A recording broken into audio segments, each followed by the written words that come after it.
preparation of Simchat Torah. It's not as well known as Shavuot, but there is a custom on Hoshana Rabbah, the evening of Hoshana Rabbah, actually to stay up the entire night learning Torah in preparation, much like on Shavuot. In preparation of Simchat Torah, we go and we learn the Torah. So now you can pick really any topic to focus on, but considering that we're still in the Sukkah, we're going to talk about the Ushpizin.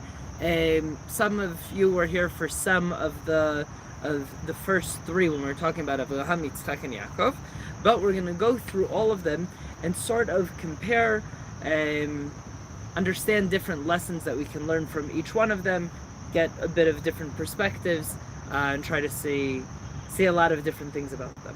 So tonight being the last night of Sukkot, even though outside of Israel, tonight is the last night of Sukkot.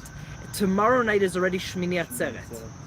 Okay. Shmini Atzeret is a completely different holiday. Okay? Shmini Atzeret technically is not connected to Sukkot, but because of proximity, right, like the Torah tells us, on the 8th day, it is a different holiday of Shmini Atzeret. Later on, we started learning the Torah every single week and reading parashot.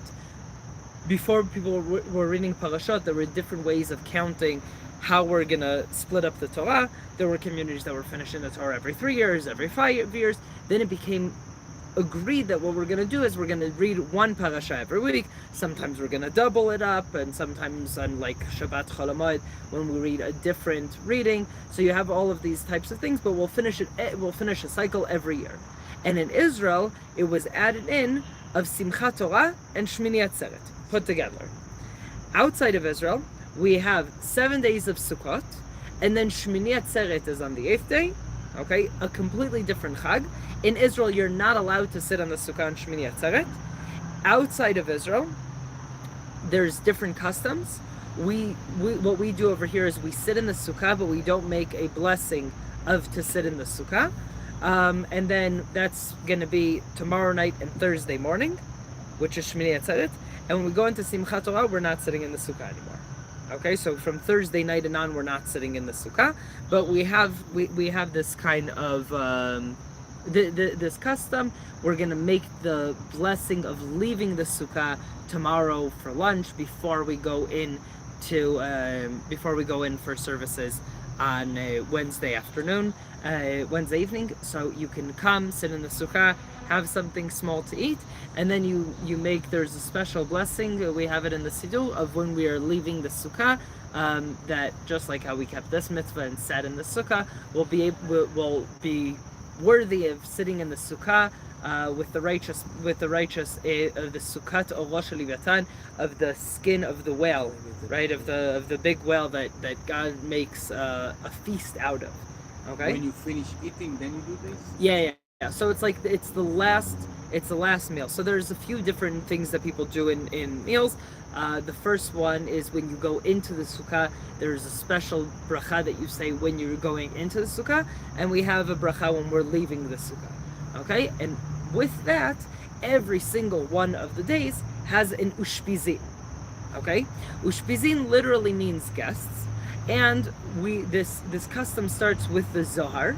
Okay, the Zohar talks about the fact that the mitzvah of Sukkot is v'samachta b'chagecha. Be happy in your chag.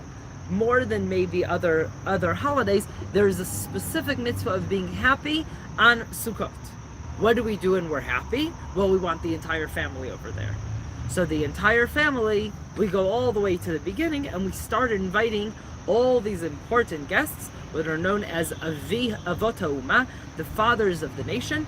We invite them in to our Sukkah to share the Sukkot experience with us. So we'll start with Avraham, right? We'll start with the father of the nation, where a lot of people regard as the father of monotheism, right? Of like believing in one God, even though in the Torah it does not mention all of the stories that we're familiar with from our childhood, right? These are stories that we've heard from our preschool teachers about Avraham going and breaking all the idols and all of these things, or Avraham discovering God at the age of 3.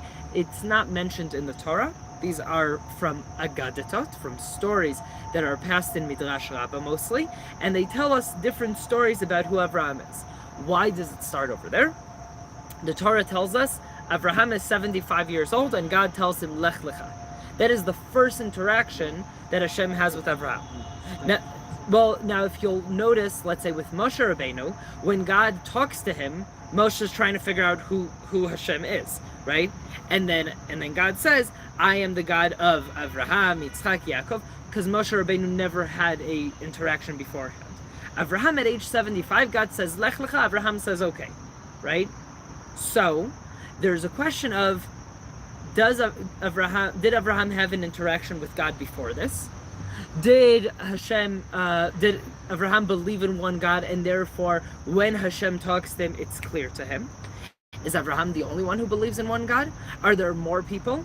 Later on, when there's the story of Sodom and the battle of the 4 kings and 5 kings, it talks about the fact that Avraham goes and Melchizedek Melech Shalem comes and blesses him in the name of God, which means there were other people who also knew or believed in one God besides Avraham.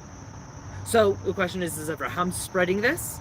Or is it a belief system that is occurring with everything else? If you read throughout the entire Tanakh and read other manuscripts that are happening at the same time, there is no atheism. No one doesn't believe in a creator, right? Today people are very comfortable with saying, I believe that the world created itself as is, right? Or as Ronald Reagan said, he said, I want to invite atheists into my house and have the best meal ever cooked, and in the end of the meal ask them if they believe there's a chef, right? It's like, clearly someone created all of this. It can't be that it just appeared from itself. And in the time of the Tanakh, in that period of time in history, it's clear to everyone that there's a creator. The question is it one creator or many creators? Is it just one God, or are there many different gods and each one has their own domain? Okay? And we can see this in like the story of Noach and the flood, that everybody believes that there was a story of a flood. It's in every single mythology. Just if you believe in one God, right? Like us, we say people were doing bad, therefore God punished, therefore we have a responsibility. And if you look in Agadah Bavlit, for example, the Babylonian mythology, which is like very, very commonly taught, and one of the more researched stories about the flood, it talks about the fact that the gods were fighting, and one of the gods knocks down the sky, and therefore there's a flood. So what is the normal reaction after that? Go build Migdal Bavel, go build the Tower of Babylon to hold up the sky so the sky won't fall. In other words, whenever there's a religion that believes in one God, they believe that there's a relationship between you and that God. And whenever there's a religion that believes in multiple gods, and you can look through every religion, you look at the Greeks and the Romans and the Egyptians and Norse mythology, they all believe that the gods fight amongst themselves, right? And because they fight amongst themselves, what we want to do is we want to bring them food and sacrifices and offerings so that they will be fat and lazy and won't fight amongst themselves and kill us by accident, right? That is a very widespread that you can see pretty much across all different religions, right? By the way, this also happens with Christianity in the way. In the beginning of the war, I was talking with a pastor over here in Kenya, and he told me, he says, this is the work of the devil. I said, why are you letting God off the hook so easy, right? If you believe that the devil is as strong as God, you're not a monotheistic religion. You're believing in multiple gods. And in other words, it also, again, is not about you as an individual, but rather there is two very powerful beings that are fighting each other, and we are casualties, right? So it's not all Christianity, but it's a mindset that people that people need to get. But Avraham Avinu, it actually doesn't mention that he is going around in a lot of this and spreading that there's one God. It's more hinted at in quite a lot of ways. So Avraham Avinu, we're going to go with all of the stories that we have and say that he is spreading that there is one God in the world, and he has different, right? Each one of the Avot, Avraham, Yitzchak, and Yaakov, have different attributes. They have different personalities that very much define who they are. So Avraham, goes and he is what's called chesed. Okay, chesed, what we use is gmilut chasadim, doing charity, going and doing for people more than maybe it would be expected. And therefore, his biggest challenge is Akedat Yitzchak, right?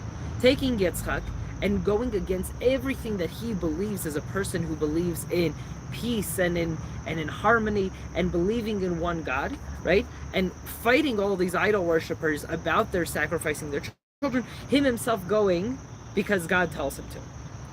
If it's Akedat Yitzchak, shouldn't this be a challenge for Yitzchak, right? And the commentaries ask this. They say, why is this not considered one of Yitzchak's challenges? And one of the commentaries says it's not a challenge for Yitzchak because it's so much his personality. Yitzchak's personality is din. Din is judgment, gvura, right? This mindset of I do what I'm told, right? So we mentioned this when we were talking about Yitzchak, for those who were here, was if you're sick and you would go to a tzaddik like Avraham and you would go and you tell him I'm not feeling well, he would say, let me pray for you. And if you would go to a tzaddik like Yitzchak, he would and say I'm sick, he would say you deserve it, right? There's that mindset of things are happening because they're supposed to happen, right? So in this kind of personality of Avraham and Yitzchak, you actually see they don't get along, right? They have they have virtually no interaction one with another. Avraham constantly tries to pick Ishmael to continue him, right? And you see this when we're going through the story of Shalom, okay? When we're going through the story of Avraham and Yitzchak, you see that before Yitzchak is born, Avraham, Hashem tells him, you're going to have a son. He says, I already have Ishmael. Hashem says, no, Yitzchak, from your son from Sarah, that's going to be your continuation. And Avraham says, but I have already Ishmael. That's already enough, right?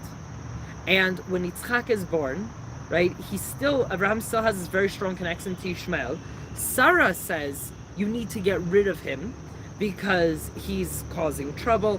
What is this trouble? Different commentaries say worshipping idols, murdering, right? Gilui arayot, right? Adultery, right? Like there's like all of these things that he's doing. He's causing a lot of trouble. We need to get rid of this troublemaker so he won't be a bad influence on Yitzchak, and because he can't inherit with Yitzchak. And Avraham fights her on it. He doesn't want Yitzchak to go. Ishmael to go. He wants Ishmael to stay. He wants Ishmael to inherit him. Why does he want Ishmael to inherit him? Because, as we said, Avraham is chesed, right? And chesed, inside the personality of what chesed is I want the entire world to be together. Abraham's journey is he leaves, it says lech lecha, he leaves his land, he's coming to Israel. It says he brings it's kol hanefesh, all of his students or servants, which is kind of the same things in that period of time, right? It's the people that you were teaching would be working for you. That's kind of their payment, right? So all of these people continue with Avraham. They get into Israel, to the place that will be known as Shechem, and Hashem talks to Avraham and says, your descendants, they will inherit this land, not your students, your descendants. So Avraham leaves them over there, and he continues. Then he goes to Plishtim. He tries to basically teach them about one God. He goes to Egypt. He tries to teach them about one God. Right? Avraham has this mission of trying to teach people over and over and over about one God. This is called a cosmopolitical religion. The idea that Avraham is trying to do is, I want the whole world to believe in one God without it being connected to lineage at all, right? So in a way, Avraham is trying to create a Bnei Noach kind of mentality. There are no other commandments. So a Bnei Noach kind of mentality for the entire world, right? Without him actually needing to be in the center. Just go around, teach, and continue, right?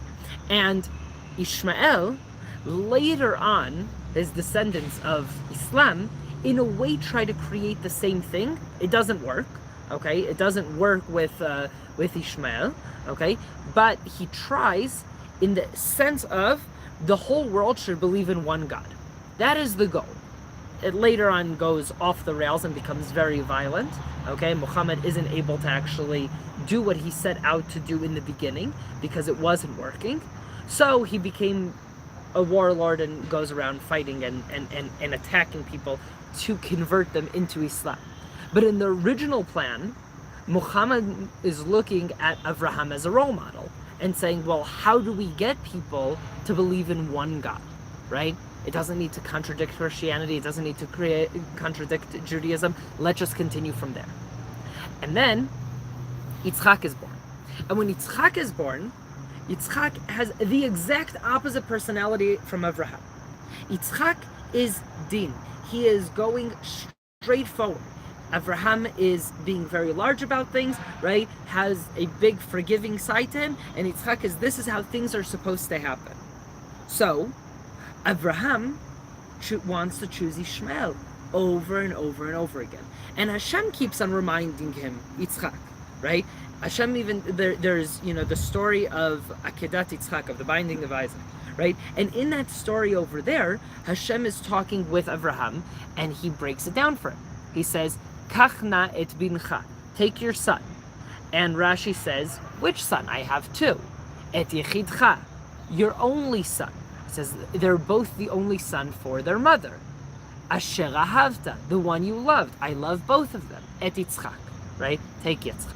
Right, God keeps on trying to make a point over and over and over again that Yitzchak is the continuation. And Abraham and God are fighting over this because they have different views on this entire story.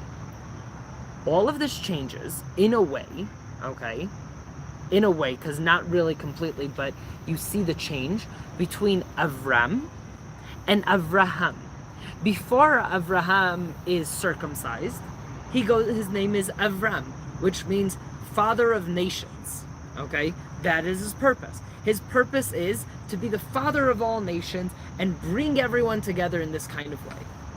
Avraham, that is circumcised, okay? So much so the Torah says that you will no longer be called Avram. And it says that there's an opinion that it says that if you call Avram, that you are actually sinning. Okay, that it is an isur from the Torah. It's an actual sin to call Avram, because his essence changed so much at that point. And that's when the nation actually starts. The nation starts when he is circumcised. Yitzchak is then born, right? And now from there, there's a seed of godliness that is now starting to go through the specific family. Yitzchak, we mentioned, does not struggle with the fact that he is told to be a sacrifice. Why is he not struggling? Because he's told to, right? It's that simple. Now, if we also look throughout the Tanakh and throughout the Halacha, everything is sacrificed on the Mizbeach except people, right?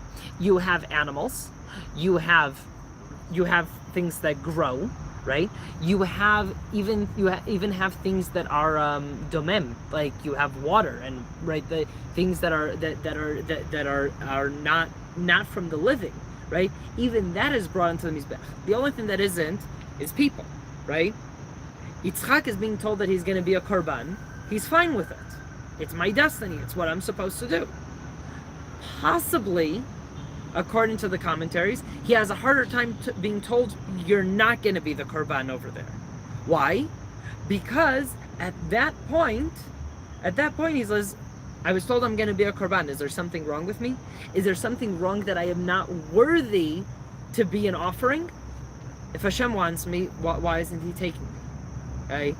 And Yitzchak has a hard time with that, and that's a whole other story about Akedat Yitzchak and other stories that come along with it. Sarah dies because of Akedat Yitzchak, and again, a lot of stories over there. Abraham by himself is not able to start the nation. Okay? Being all charitable is not going to make it. Okay? But Abraham, from his point of view, is looking to the son. He has two sons. One is strict, one is more accepting. So he says, I want the kid who's going to continue my vision, the more accepting one.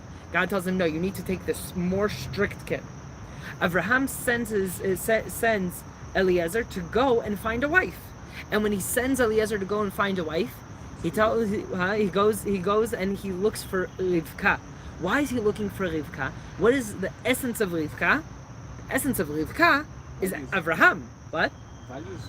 Well, it's the values, right? It's like, it's kind of a silly test, right? The girl who's gonna come and going to bring water for my camels, but then also bring water for me. That's the woman, right? What sounds familiar? It sounds familiar to Avraham getting and running to go for the angels and slaughtering the cow and doing all of these things. That is in a way what he's looking for. He's looking to combine din and chesed. Yitzchak and Rivka are actually a combination in a way of Yitzchak and Avraham. So their child that is born from it is Yaakov. Yaakov is a combination of these two very impressive kind of people and very, very strong personalities. Yitzchak, who is a side character pretty much for everybody else's story, he has his own story, right? If you look at Yitzchak's story, Avraham has a ton of stories. We get into Yitzchak's story. It says Yitzchak is passive, supposed to be a korban in Akedat Yitzchak. Then after that, we don't hear about him. Sarah dies. Then Eliezer goes to find a wife. Again, Yitzchak is not there, completely passive, right? No, but it is continuous. It is going back to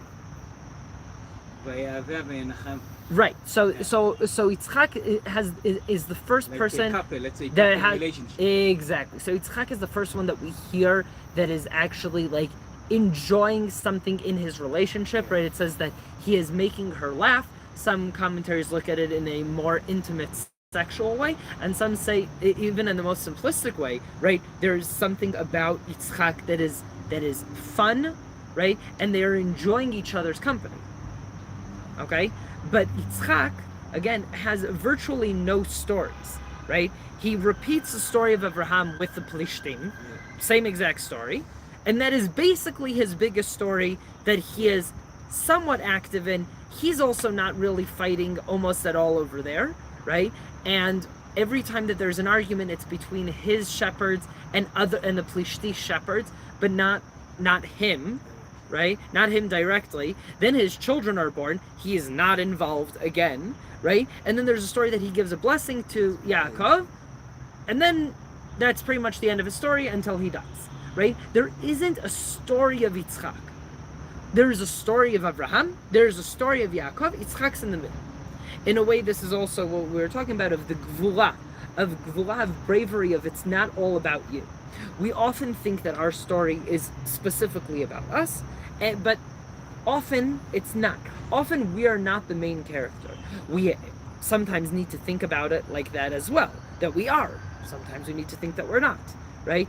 But as also like as I mentioned on Chag, right? A very, very powerful story about Ben Gurion and his advisors was the fact that during the British Mandate they were talking about how we're dividing Israel, and one of the advisors went to Ben Gurion.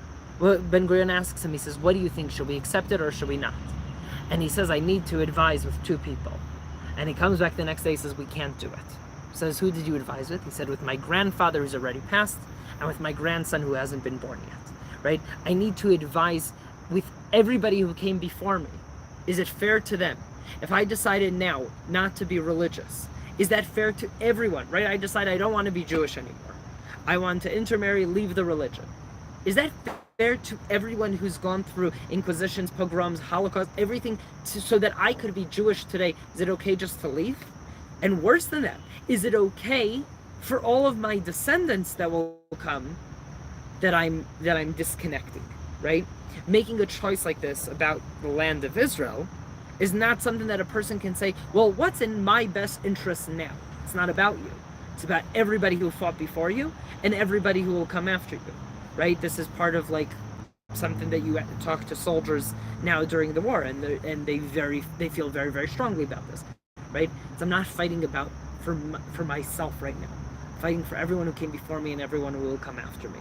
That is what the war is. So when we look at Yitzchak's story really isn't about him, but sort of maintaining that path. And maintaining the path is its own gvura, it's its own bravery, it's its own challenge. Most people have a very hard time to relate to Yitzchak because he doesn't have stories, because he doesn't have what feels like his own personality in many ways.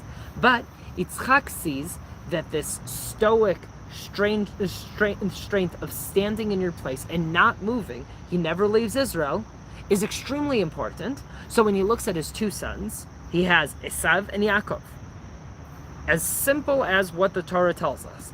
Esav is strong, knows how to deal with conflict, knows how to deal with things, and Yaakov is some sort, right? It's like each tam is simple.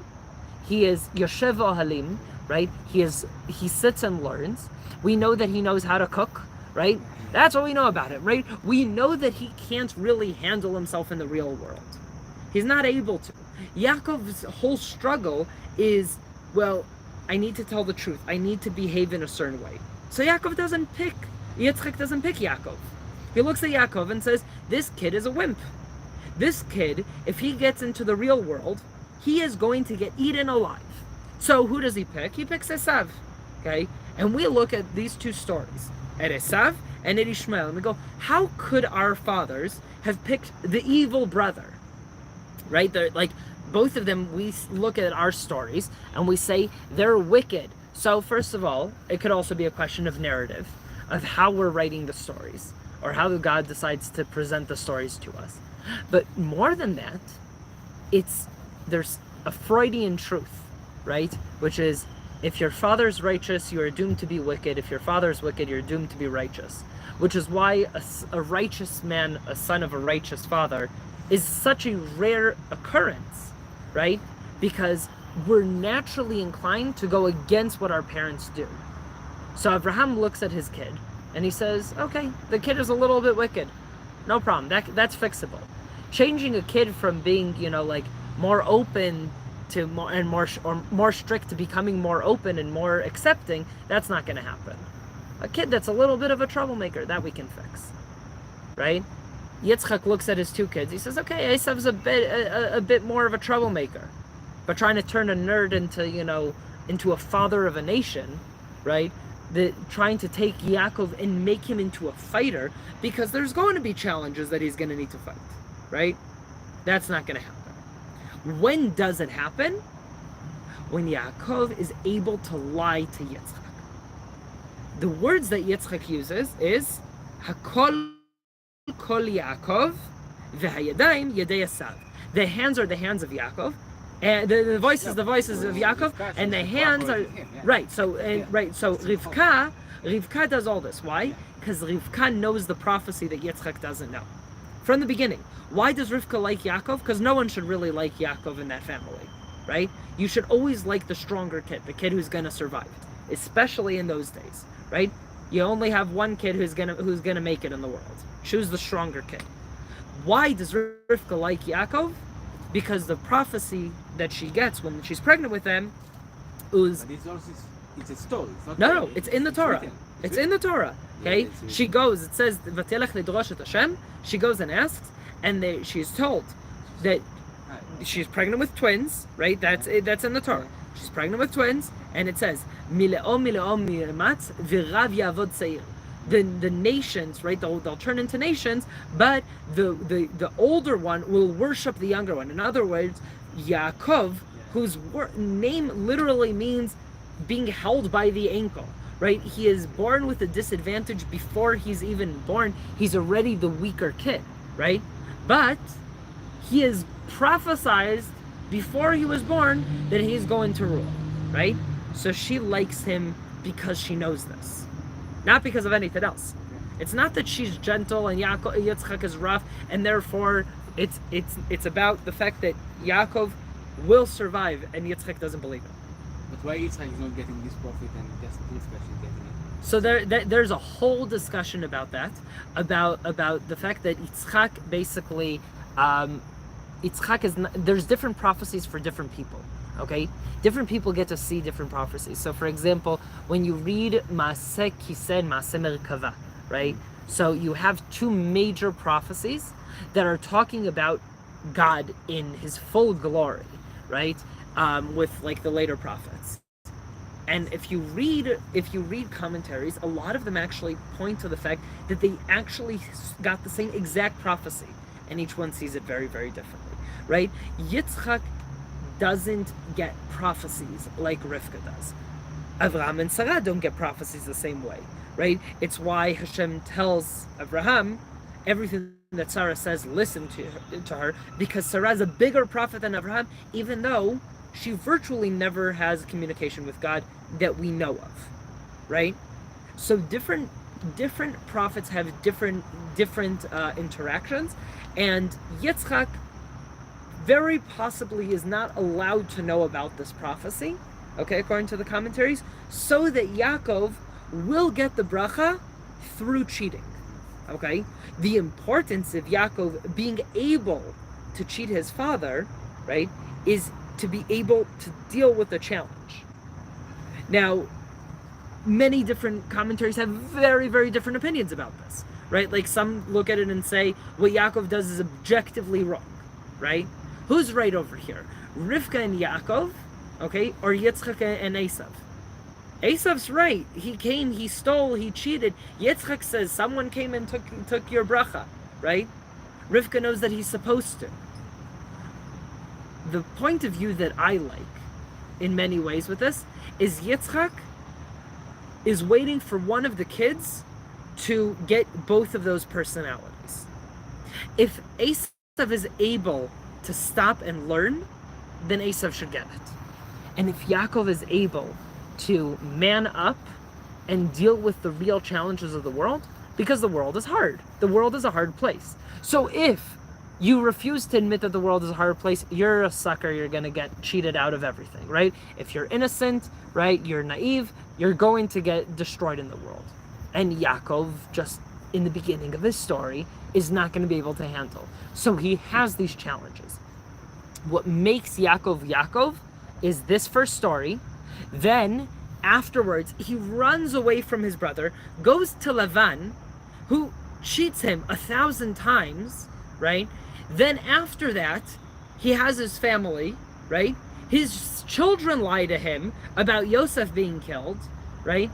It builds Yaakov into a personality, which later on we can be called Am Yisrael. Yaakov, only once he fights with the angel, right? He becomes Yisrael. Only once we're in that kind of position where I'm fighting back, I'm changing. Now you're no longer Yaakov. You're no longer that poor kid who's like grabbing onto someone's ankle to survive, but rather you are Yisrael. Ki sarita im Elohim v'tochal, right? Because you managed to fight with God and you won, right? Like that is an insane statement. Okay, I have a brother named Amichai Yisrael, okay, and when he was born, he's the baby, so we are already all older. My parents gathered at us and said, you know, we have one name. Do you guys want to help pick the second name? We're taking suggestions, right? So there's 8 of us, 7, when there was a baby, right? So my sister said that she heard in school, Israel is the initial of all of the Avot and Imaot. So Yud is Yitzchak and Yaakov Israel. Okay? Sin is Sarah. Okay? Reish is Rivka Rachel and Rivka Rachel, and Aleph is Avraham, and Lamed is Leah. Okay, so you have all of the Avot and Imaot now compiled into one. So Yaakov has Avraham, Yitzchak, Sarah, and Rivka. With all of his wives, he's able to create a nation, right? Something that you can't have a religion that is just. You can't have a religion that's just based off of love, right? That's Christianity. And we saw where it goes when It's just love until it becomes extremely violent. You can't have a religion that is just deen, just judgment, right? That's Islam. We see what happens over there. Yaakov, in essence, needs to actually like bottleneck those kinds of personalities into something new, into the flexibility in a way of being Yaakov and Israel, right? The struggles, okay, and united. We are also known as Am Yisrael only when the tribes are all together, right? So there's something very, very powerful about Yaakov's personality. Only the Egyptian described like country like Israel. Like The- before, no. Right. So Yishno Am. Yeshnoam, we are a nation, Yeah. right? We're a nation. So Yaakov, in a way, becomes a nation in and of himself. Okay. With no, before and in Canaan. In Canaan, he becomes. You have this when they go and they fight Shechem, okay? When Shimon and Levi go and fight with Shechem, Okay. right? And like, with what right can they start a war, right? It's not a family. If you think of it in more of a chamula kind of way, so a family chamula, yeah. is a nation, right? Has that kind of power. Yehuda sends out Tamar to be executed. Who decides who gets executed? A king decides that. A father of a nation decides that. Yaakov and the tribes are now a nation. There's something that right, like they have servants, they have students, they have, right, like there is something that's going on. There's a movement that's happening around them. They're already a nation. And once we're down in Egypt, now we're already an Am, right? That we're like someone else externally is referring to us as a nation, okay? But already as the tribes, there's a question if we became a nation at that point. Other views of when we become a nation: when we leave Egypt, when we get to Har Sinai, when we go into Israel. And by the way, depending on how you read the Torah and how you see that, it completely changes your agenda, right? If we only become a nation when we get the Torah, then it's a completely Haredi mindset, right? If it's only when we get into Israel, it's a completely Tzioni mindset. If it's when we leave Egypt, it's right, like you can look at it in many, many, many different ways, right? And each one of them can fit in a different type of agenda of, well, what is the purpose? Are we a culture? Are we a religion? Are we, right, a nationality? Are we connected only to the land? Are we connected only through one thing or another? So there's a lot of very interesting ways to look at to look at when we become a nation, right? But in a sense, we become a nation not with Abraham, not with Yitzchak, but only with Yaakov and all of the children. That's when we become a nation. But does Yaakov want us to become a nation? No, Yaakov picks Yosef, right? Yaakov very clearly picks one child because, well, everybody else did it. Abraham picks one child, the other one needs to leave, okay? Yitzchak picks one child, the other one needs to leave. Well, Yaakov goes and says, I have 12 sons. Who is going to be the next one? Yosef, okay? We will get back to Yosef soon. Then we have in the Ushpizin. So we said we have 7 Ushpizin, 7 of these guys: Abraham, Yitzchak, Yaakov, Moshe, Aharon, Yosef, and David. These are 7 different personalities, and they're wildly different from each other. So Moshe and Aharon, we will compare them and see them in very, very different lights. Moshe grows up as a prince in Egypt, not connected with the nation. He deals with the first main struggle of his life as a grown-up, when he is walking down and he sees an Egyptian hitting a Jew, right? Hitting an Israelite. And he's trying to figure out what he should do. Now, there's 2 opinions. There's the Ibn Ezra, and there is the Rambam. The Ibn Ezra says like this. It says that Moshe is going to see how his brothers are doing. The Ibn Ezra says, okay, to see how his Jewish brothers are doing. And the Rambam says to see how his Egyptian brothers are doing. In other words, the commentaries can't decide. Does Moshe clearly had some sort of idea that he is that he is from the Israelites, right? He doesn't look like his right, like Paro or his stepmom, right? It's not, it's not hard to figure out. And people talk, and he knows, right? But who are his brothers? So he's going to see his brothers. What is he doing walking around? Well, he's trying to see if the Ibn Ezra is right or the Rambam's right. He's trying to figure out who are his brothers. Are they the Egyptians or the Jews? And he sees the Egyptian attacking a Jew, and he kills him. Okay? Now, there's a lot of different ways to read that also, right? Someone mentioned, it says he killed the Egyptian, he killed the Egyptian inside of him. He has basically, right, one said that, right? It's like he's disconnecting himself from the Egyptians, right? You're a prince in Egypt. You can get away with murder. It's not a big deal. But you made a statement, right? If you make a statement that you are Egyptian, you can't go around killing Egyptians. You made a statement now that you're an Israelite, right? You became a wanted man, right? Like what's going on? He runs away. So he's 40 at this stage. He runs away. He gets to Midian. He lives there for another 40 years, and the last 40 years of his life, he is an Israelite. So Moshe Rabbeinu, 120 years, divided into 3, has one of the biggest complexes of personalities in the Tanakh. Am I Egyptian? Am I a Midianite? Am I an Israelite? Okay?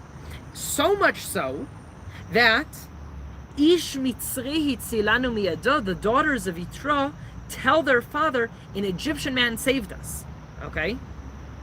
And because of this, one of the commentaries, I don't remember who, says, this is the words that he didn't correct, and because he was so clearly telling people, I'm an Egyptian, right? Like, where are you from? Well, I'm an Egyptian, I'm Kenyan, I'm right, like, where are you from? Who are you? I'm an Israelite, I'm a Jew, I'm from Israel, right? Right? Who are you? Where are you from? Are you Kuchini? No, I'm Israeli, right? Where are you from? I'm Israeli, right? Like, a Jew needs to say I'm Israeli, okay? That's a mindset, right? Moshe Rabbeinu doesn't get to be born in Israel, doesn't get to go into Israel, because he refuses to say he's Israeli. What does he say? I'm Egyptian, I'm a Midianite, can't figure it out. Yosef, okay, is introduced to people as in Eved Ivri, right? When he's in jail, everybody knows he's an Israelite. So when we go into Israel, what do? What's the last thing that we do? We bring his bones up from Egypt and we bury him in Israel. Yosef gets buried in Israel, Moshe is outside. Why? Also Yeshua is the same. Also Yoshua.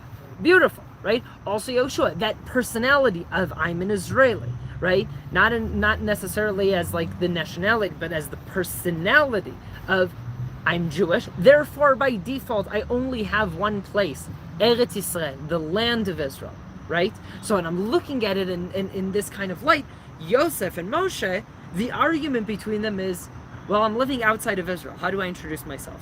Right? People say this all the time. You have this, they're like, well, I have another passport. Say, I only fly with my Israeli passport. Right? I flew to South Africa right when the anti-Semites were trying to badmouth us, right? And people said, you have an American passport. Fly with your American passport. I said, I refuse to. On principle, I refuse to fly with my American passport.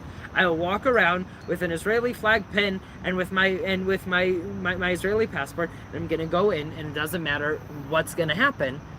I am an Israeli, and I'm going to be proud about it. I'm gonna be outspoken about it, and it does not matter, right? So this is something about Moshe Rabbeinu. So Moshe Rabbeinu has this conflict, and then he goes to Midian in a way as like a neutral zone to sort of figure it out again, right? And when he comes back, okay, it says, Lo ish dvarim anochi, I can't speak, right? And the commentaries, again, most of them don't bring up that story of the Paro wanted to see if he's going to want to be king. You're familiar with this story? Okay, when he's a baby, Paro is concerned that they brought in this Israelite baby, so what's going to happen? So he puts a plate of gold coins and a plate of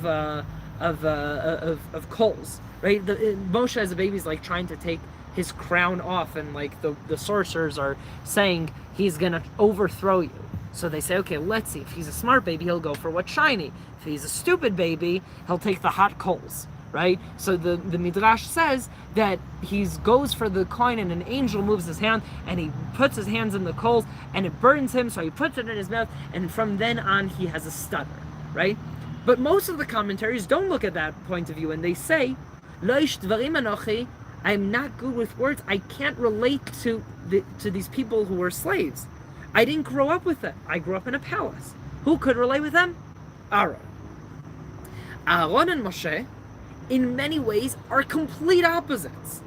Okay? Again, going back to like what we were talking about. Moshe is a person of emet, of truth, of doing things because this is what's supposed to happen. And Aaron, ohev shalom, rodef shalom. Shalom, being peace, is not something that can actually coexist with emet. You can't have peace and truth completely together all the time. They contradict, okay? If I want to like you and I want to get along with you, I kind of need to compromise. If I'm compromising, is that really the truth? Or if I'm fighting for the truth, then peace gets put aside, okay? So Aaron goes and they ask him to build a golden calf. And Aaron does it. You go, how could Aaron do this, right? This personality of compromise and trying to show them, okay, trying to show them a different way. One of the Hasidic masters, I'm trying to remember who it was, one of the Admorim, the beginning of the Chassidut, says that Aaron's view on Judaism is sin is such a crucial part of the growth that therefore, only because we sinned with the golden calf, we melt it down and make all of the Klei HaMikdash, only because of that, God sees the need that we have for a Bet HaMikdash. Therefore, Aaron says this sin needs to be done. Okay? It's a very outrageous kind of opinion. It's looking at sin and saying the sin is so necessary that Aaron allows it. And Moshe can't, right? They contradict. Right? The story about Aaron is Aaron sees two people fighting, right? He goes over to one and he says, oh, you don't understand. I just bumped into your friend and he is so beside himself. He was walking back and he goes, I can't believe that we just fought like this. And he wants to come over to you and apologize, and he's just looking for the right words. And then Aaron will run to the other guy and say, I just talked to your friend, and he's just beside himself. He just wants to apologize to you, and he's just looking for a way to do it, right? Complete lies. Neither of them said either of these things, but both of them, believing that the other one wants peace, run to each other and make up on the way, right? That's peace, right? Aaron is lying in the name of peace, in the name of bringing people together. Moshe Rabbeinu, Yikov Adin et Ahal, right? Let's fight, let's go, Rosh berosh, we'll battle this, okay? Because Moshe Rabbeinu says, this is what needs to happen, okay? And there's actually a very important, there's a, I think it's with Korach, that the nation comes and they're arguing with Moshe and Aaron, right? And there's a few periods that it happens, so I'm pretty sure it was with Korach, right? And it says that the nation is complaining about Moshe and about Aaron, but it uses different words for each one of them. And and Rashi says they're upset at Moshe for not sleeping in the camp. He is outside of the camp. You think you're better than us? You're going to be away from us? And Aaron, what? You're sleeping in the camp? What? You think you're one of us? You think you're just like everyone else? Right? You can't make everybody happy. But each one of them had a completely different approach. Moshe Rabbeinu, when he is approached and told by God, I want you to be my messenger. Okay? What's the story over there? Moshe Rabbeinu is a shepherd for his father-in-law. Okay, this is in the Midrash. He's a shepherd for his father-in-law. And one of the sheep runs away. And he chases after it. And when he gets to it, the sheep is so tired, he picks it up on his shoulders and he's carrying it out. And when he's carrying out the sheep, that's when he's at the burning bush. That's the Sneh Boel, right? So, in a way, all of our leaders that we're talking about tonight, all of them were shepherds, right? Every single one of them is a shepherd, right? Because a shepherd has a personality of taking care of. We said this on Yom Kippur. Kivakarat ro'eh edro ma'avir tzanot tachat shivto, right? If you're a farmer, right, you're like, okay, I got enough carrots this year, right? You pick up, you're like, okay, got enough apples off the tree. But a shepherd doesn't look around and go, yeah, I have enough sheep, right? He takes his staff, he puts it in the entrance, and 1, 2, 3, that's counting sheep, right? One after the next, making sure that every single one is there. And when Moshe Rabbeinu sees that one of them is not there, he goes after, because it's the individual taking care of everyone. And Hashem tells him, he says, I want you to go and be my mouth to the nation. And Moshe Rabbeinu says, but I can't. I'm a second born. My brother Aaron, right? Third born is Miriam, right? But it says, my brother Aaron. Hashem says, Aaron will be happy for you.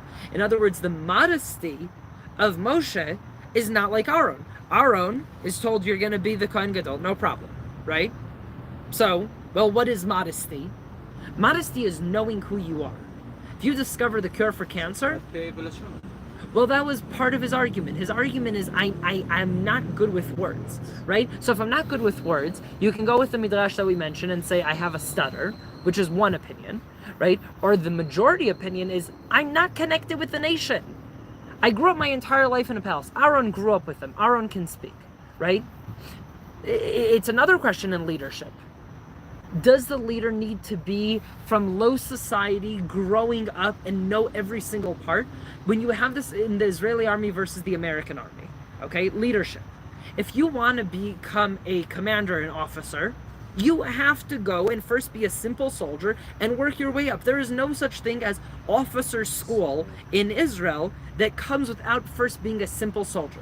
And in America, you have all the simple soldiers, and then you have West Point, right? Go and learn and become a leader. But the leader has never been he doesn't know the simple thing, right? So if you know this and you work like that, then your mindset is completely different, right? You know what the simple person went through, right? If you were working in a school as a shadow and became a teacher, if you worked in, a special ed class and first as an assistant and then became a teacher, you know how important the assistant is for you, right? And like all these kinds of comparisons that you can think of. But Moshe Rabbeinu, right? You look at it and say, well, is it better that he comes from royalty? Well, he comes from different worlds. He comes from a world that he knows the Egyptians, and he comes from a world that he's supposed to know the rest of his people. Or is it better someone like Aaron, who is just connected with the people but doesn't know the leadership, right? So they're very, very different in their approaches, right? And we need both of them. They actually rule completely together for the majority of the time until Aaron dies, right? But they're ruling together. They're showing us this combination, right? In a way, you can think of it as a rabbi and a rosh kehillah, or religious leadership and the political leadership, right? As each one of them has an important part. It would help if they're less corrupt, but in a proper world, right? You're supposed to have both of them working together and guiding, right? And if they're guiding together, they strengthen each other, right? And they're able to do terrific things. Now, this is Moshe and Aaron in a nutshell. The last two are Yosef and David. Yosef and David have a different kind of leadership because, in a way, what we're talking about is Mashiach. There's two Mashiachs. No one really ever talks about it because people are just familiar with one Mashiach, Mashiach ben David, right? The Mashiach that comes from the family of David, the direct descendant, but there's also Mashiach ben Yosef. Mashiach ben Yosef, his job is to lead the war, okay, that brings Mashiach ben David, okay? He dies in the battle. It's not in a way, it's not something that's necessary. It's a potential option, but there is Mashiach ben Yosef. Now, Yosef, Yaakov wants him to be the fourth father. Avram, Yitzchak, Yaakov, Yosef, right? And therefore, if you look at some Ushpizin, they do it like that. Avram, Yitzchak, Yaakov, Yosef, Moshe, Aaron, David, right? We do it a different way because we're focusing actually on the fact that Yosef and David bring about not the era that they brought back then, but the era that they will bring. Okay, we're bringing in the Mashiach part of their personality, not necessarily their leadership back then. Yosef is an unrelatable figure, completely. Okay, he's not very much connected with his brothers. His brothers don't like him. Okay, they're at least very clear about it, right? It says that they can't talk to him and say hello to him, so they decide to kill him, which tells us another very, very important thing, which is when people don't talk, they kill each other. Okay? All of the book of Bereshit tells us that over and over and over again. Cain goes to Hevel, he tries to talk to him, doesn't work, he kills him. Right? There's the stories between the brothers of Yitzchak and Ishmael. They don't communicate, that ends badly. Yaakov and Esav, they're not communicating, that ends badly. The tribes, they can't talk to each other, that ends badly. Right? So something that we should very much internalize is you don't need to agree with people, but if you can't communicate anymore, it's gonna end badly. Okay? So Moshe and Aaron, in a way, is the first time that we have this in a fixed way, is brothers that are happy for each other. Aaron, it says that he is proud of Moshe for getting the better job. He is excited for him, which is unheard of, right? Up until now, firstborns try to kill younger children who try to take their place, right? Because contrary to popular belief, it is not normal for brothers to get along. It's normal for brothers to kill each other, okay? Because you're fighting over the same resource. There's an inheritance, and only, the more siblings, the more ways it gets split. Therefore, it makes sense for siblings to try to kill each other, not get along. So we raise our kids as much as we could to love each other and to communicate and have a healthy communication so we don't get to these places, right? Yosef is not managing with that. And therefore, all the brothers want him dead. He comes and he tells them about his dreams. He tells them that in his dreams, he is above all of them. He's in the sky, and they're all bowing down to him. He's down in the field, and all of their sheaves of wheat are bowing down to his. Right? His is golden, and theirs is brown and falling out. Right? Like everything about him sounds obnoxious and not connected, and he's completely right. Right? He's right. It happens. The brothers come down, they bow down to him twice. Once they bow down to him when they think of him as the person who gives food, right? Like the sheaves of wheat. And one time, once they already know it's him, right? And they're like stars, they're the tribes. And they know him as Yosef, and they bow down to him as well, right? Like there's this, all of these things happen, but none of it matters. They hate him, and they want him dead, right? And Yosef, in a way, goes through a bit of his own journey, but Yosef, in a way, is without sin, right? He has temptation with the wife of Potiphar, who is beautiful, right? He is one of the wealthiest men, and he has a beautiful, beautiful wife, who all she wants is this one servant boy, and she's throwing herself at him over and over and over again, and he escapes. Over and over and over again, he manages to get away, right?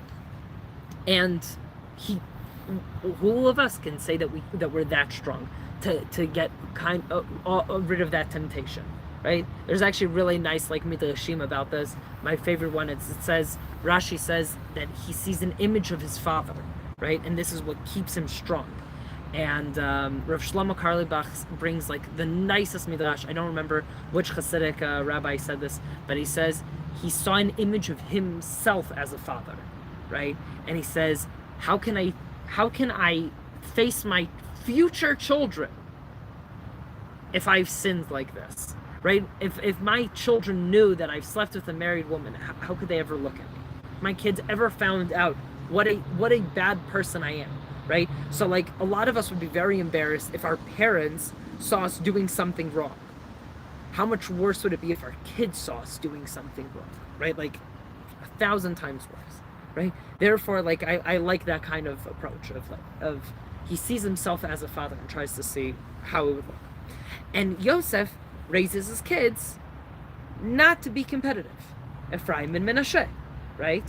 And Menashe is older. And we always say Ephraim and Menashe. We bless our children, Ephraim and Menashe. Yaakov blesses the children, Besikul Yadayim, right? He puts his right hand on the younger kid and his left hand on the older kid. And he says, the younger kid's going to be more important, right? What is wrong with you? You did that a generation beforehand, and it almost got one of them killed, right? Why do this again? Well, in a way to see, did Yosef teach his kids properly?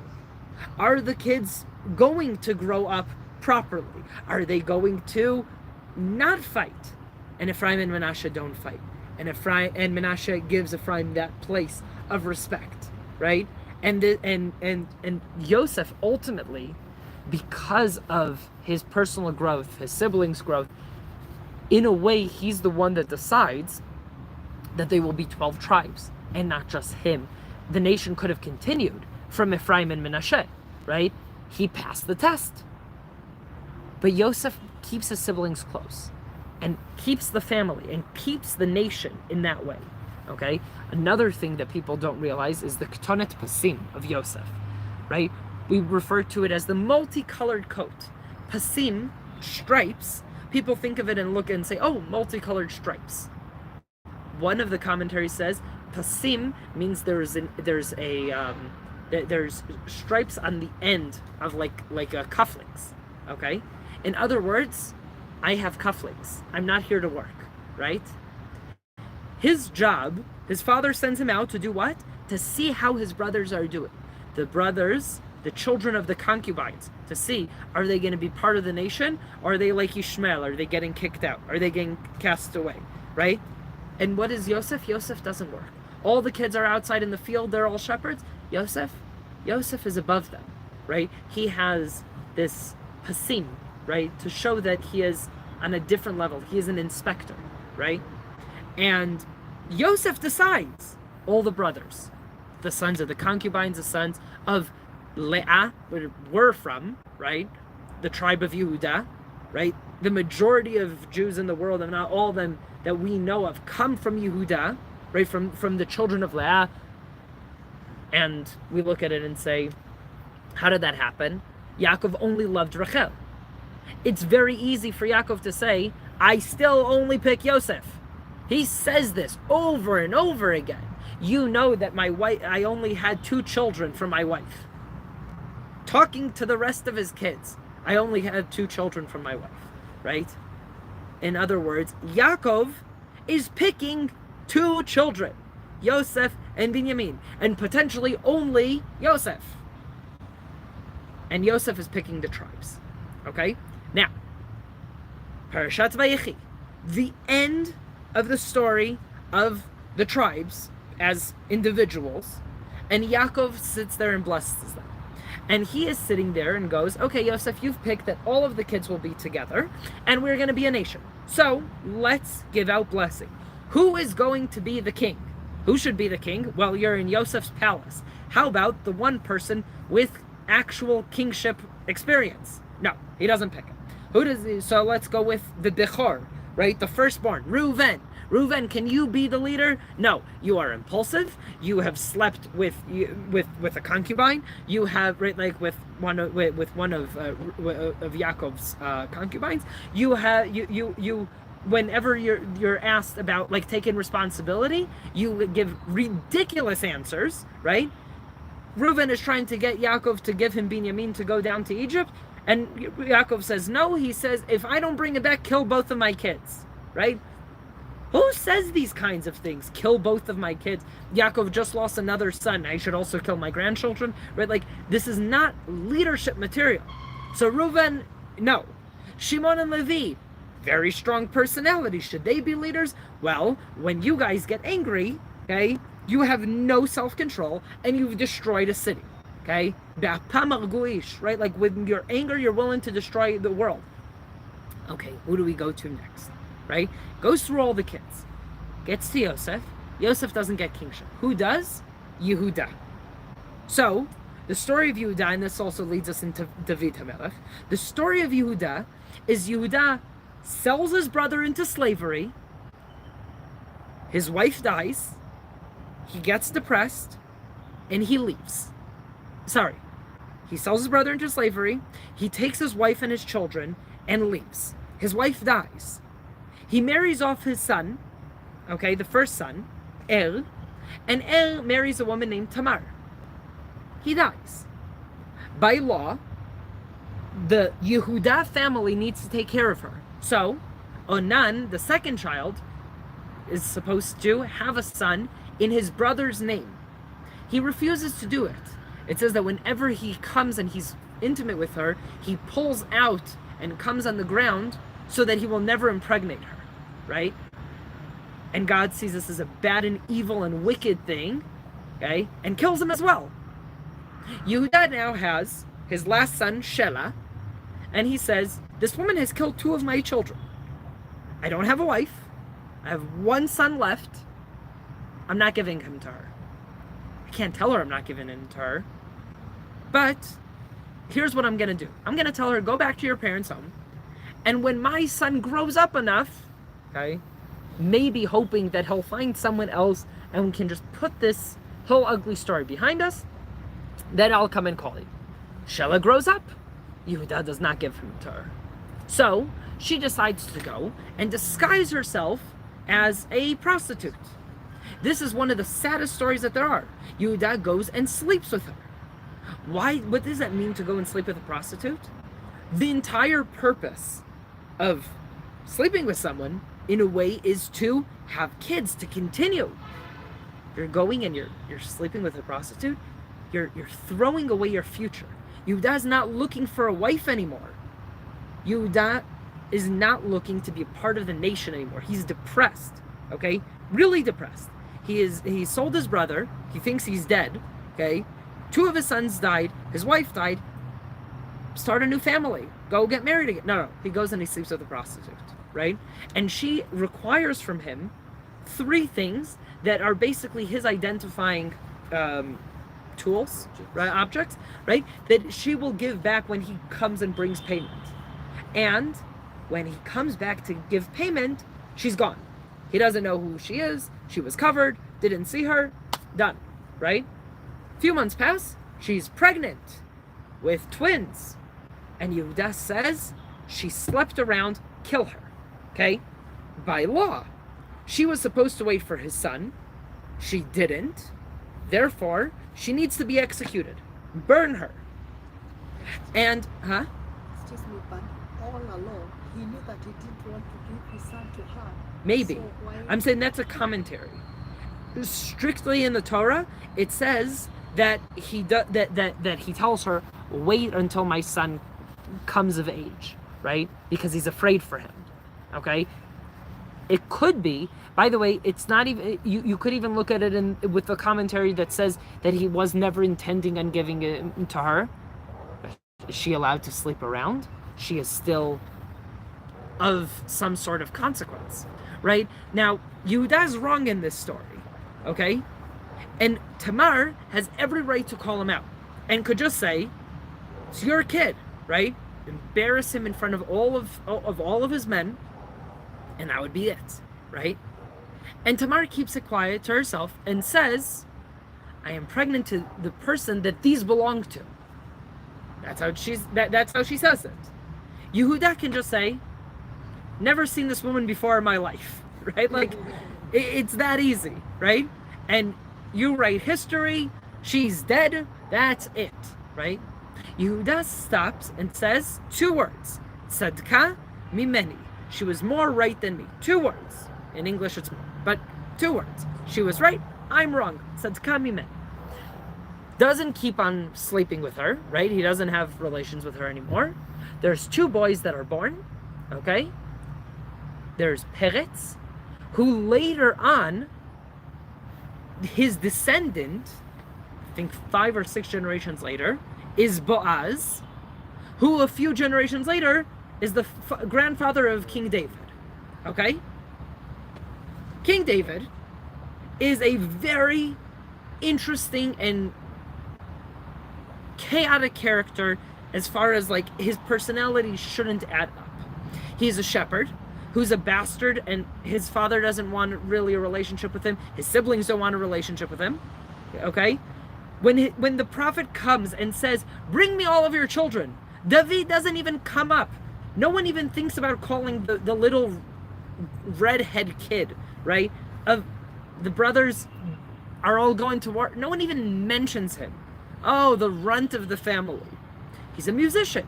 he writes Tehillim, which is like a window into his soul. It's beautiful if you read and learn Tehillim properly. It's his life story. We don't have anything else like that, right? Like, we don't know anything about Yehoshua, what was going on in his psyche.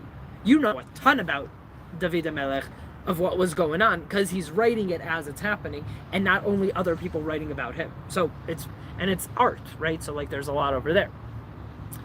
And then he becomes a warrior. After he becomes a warrior, he becomes a fugitive. Then he becomes a king. Then he commits the biggest sin, right? He sleeps with a married woman, okay? He gets punished for it, okay? His son tries to kill him, becomes a fugitive again, becomes the king that we all know and love, so much so that Mashiach will come from him. So, in all of those things, the thing that stands out the most is he slept with a married woman. Shaul HaMelech, the king that comes before him, sort of didn't listen to God in one little thing, right? He killed all of Amalek except Agag, right? And instead of owning up to it, he comes up with a lot of excuses, right? The prophet comes to him, right? Shmuel comes over to him and says, did you do what you were told? And he says, I did. I killed them. I did everything. And he says, let's try that again. Have you fulfilled God's thing? God's word, right? He says, I hear the sheep that you are supposed to execute. And I see, right, like, and the king. And he's like, okay, fine. So I didn't do that, but I did what God asked me to. The nation wanted me to keep him alive. He says, okay, strike 3, right? Would you like a third time to try to explain, right? And Shaul can't own up to his mistakes, right? The nation made me, I couldn't do it, and I'm blaming this group and that group. It's not my fault. I am not to be blamed. David HaMelech commits a much bigger sin. Straight out. He sleeps with a married woman. He kills her husband as well, right? He is like on a roll over there, right? I'm saying, like, this is like a big one, right? And Natan HaNavi comes over to him and says like this, my king, I need your advice as king. There is a very wealthy man. And next to this very wealthy man, there's a very poor man. The very poor man has one sheep, and he loves this sheep like it was his own child. The wealthy man has flocks that go on beyond where the eye can see. However, for his meal, he decides to go and slaughter the poor man's sheep. What should be done with him? And David HaMelech lets loose and just goes, a person like this who has everything and is going after the poor man's, like, this is the punishment for him. And Natan HaNavi just points at him and goes, you're that man. David HaMelech, the Gemara brings like a list of answers that he could give, right?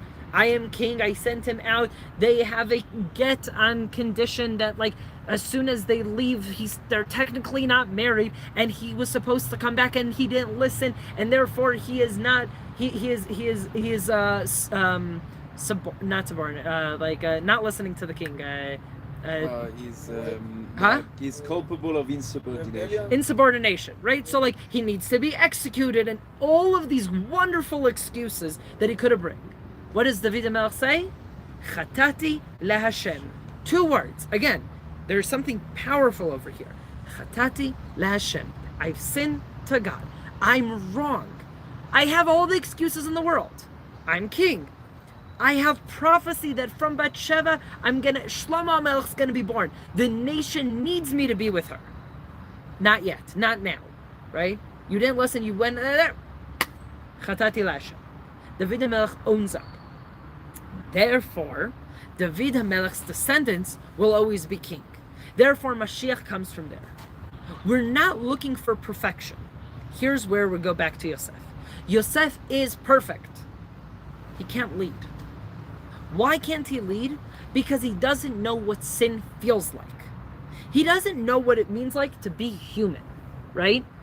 You can't relate. I had a rabbi like this, who, like, it was so just amazing, wonderful person, but he didn't know what temptation sounded like. He didn't know what sin felt like, right? So you talk to him and you're like, okay, but you're an angel, right?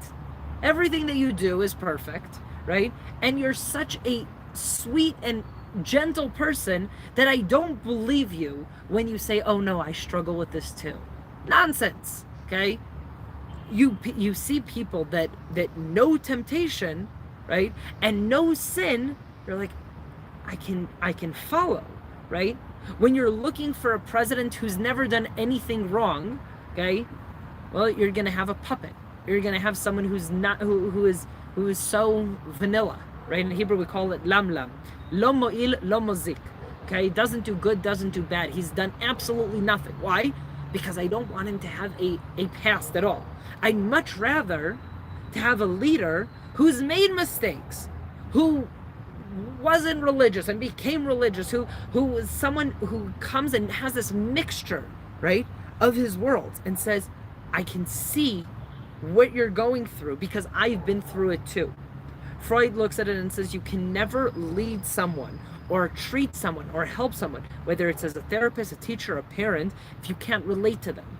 If your kid is throwing a temper tantrum because their toy broke, right? And you look at them and say, get over it, it's just a toy. And then your car crashes and you're throwing a temper tantrum because your car crashed, your kid will look at you and say, get over it, it's just a car, right? It's just a toy, right? You need to relate. You need to look and say, for this kid right now, this is the temptation that they're feeling. This is the struggle that they're feeling. I can relate to it. Maybe not the same exact thing, but close enough. That's where I can connect. With everything over there, right? Yosef is not relatable, and therefore he doesn't get the kingship from Yaakov. Yehuda, later on David, Mashiach, right? They're not coming from a place of perfection. They're coming from a place of fixing. Of, yes, I'm imperfect. I'm human. Okay? I'm human. I'm not supposed to be perfect. I'm supposed to strive for it. I'm supposed to try. But in a way, what Rav Nachman from Breslov talks about is the sin being a part of the journey. It's not to encourage people to sin, but realize that from the place of sin, you have a potential of growing. I think you asked me about what happens to your sins on Yom Kippur, right?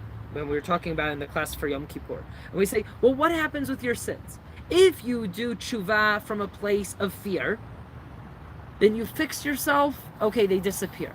But if you do from a place of love, you return to God from a place of love, from a place of relationship, oh, that changes everything.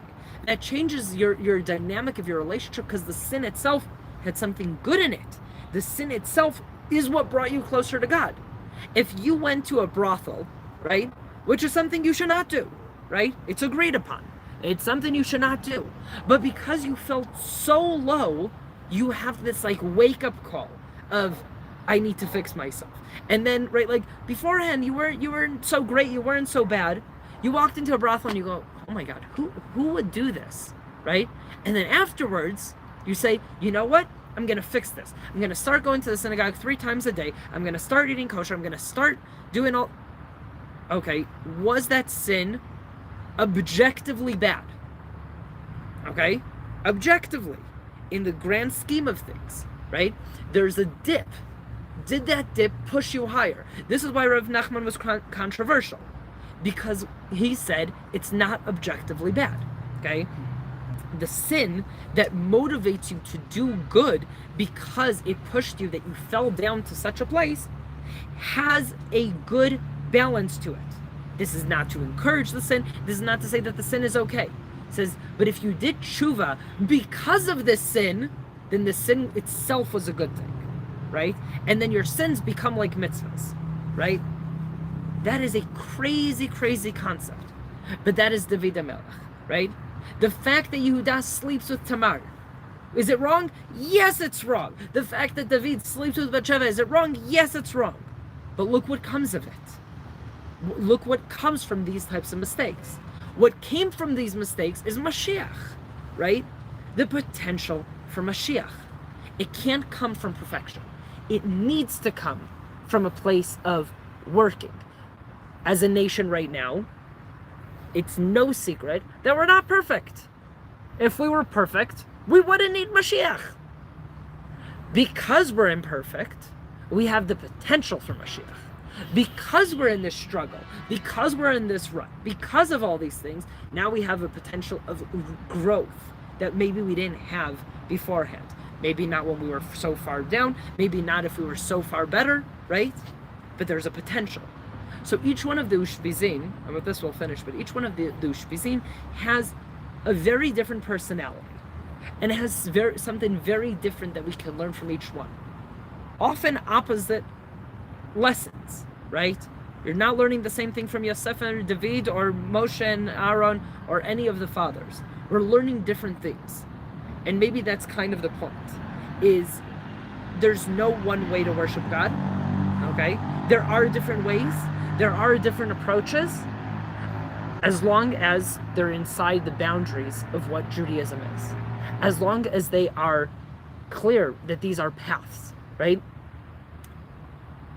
To finish it, we say that like Rav Soloveitchik, he was the greatest rabbi of the past generation in America, and he had a PhD and he was the biggest rabbi, and he said when he was writing his thesis, he looked in all of the university and everything that he could to make sure no one said what he said beforehand, right? Because that's what you do in university. You look that you're the first one. And then he went to the yeshiva and looked to make sure that someone did say it beforehand, right? In Judaism, we base ourselves off of other people, and we don't have ideas that, oh, there's something brand new in the world and we can just make it up and go along, right? Nechama Leibovich was known as the teacher, Hamorah, right? Rabbis from all over would come to listen to her Tanakh classes, and when she was teaching, someone raised his hand and gave his interpretation, and she said no. And he said, Aval Hamorah, but teacher, there are 70 different ways to learn the Torah. She said, yes, and that's not one of them, right? You can't just make up whatever you want. It has to be based off of something. So we have a lot of different role models, and maybe not a specific one for a person, right? We don't look at Avraham and just say he's the only way to follow, or Shimshon and say he's the only way to follow, right? We look at all of them and say, oh, what does each one of them have to teach me, right? And what can I follow in which path so that I can be a better person? Chag Sameach.